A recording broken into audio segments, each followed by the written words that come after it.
Asher, ano yung maaring kaharaping parusa ng mga tsuper na maniningil ng dagdag pasahe ngunit walang nakapaskil na fare matrix? Wala pang tiniyak na anumang multa para sa mga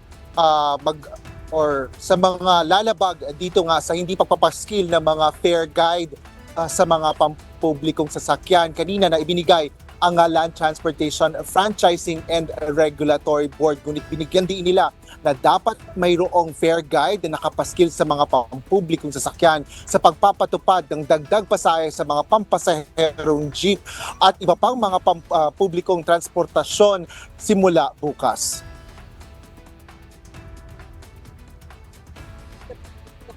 Kailangang kumuha ng kopya ng fare guide ng mga operator at driver para sa bagong fare matrix. Paliwanag ni LTFRB Chairman Vigor Mendoza, isa itong dokumento kung saan nakasaad ang pamasahe sa unang kilometro.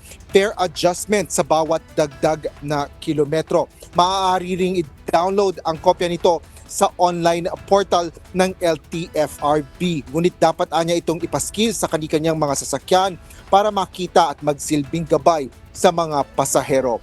Mahigpit anyang babantayan ng ahensya ang pagpapatupad nito sa mga PUV. Ito ay sa pamamagitan ng pagpapakalat ng mga mystery rider sa iba't ibang lugar sa bansa. Kailangan nila post. May fine po yan. I just don't know how much right now. Pag walang post day, may fine po yan. Kasi sa mababantayan ng ating mga mystery riders. So, ang babantayan doon natin yung jeepney at yung buses in particular. Yung buses na, oo.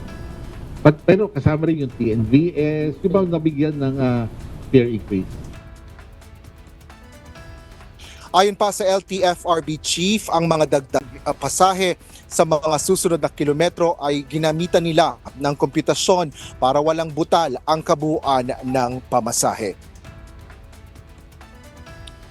Kabilang sa mga PUV na magpapatupad ng dagdag sihil sa pamasahe, simula bukas ay ang mga traditional at modern na public utility jeepney. Kabilang dyan yung mga modern na electric, air-conditioned at air-conditioned PUJ. Gayun din ang mga taxi, Transport Network Vehicle Services o TNVS at mga traditional at modern na UV Express.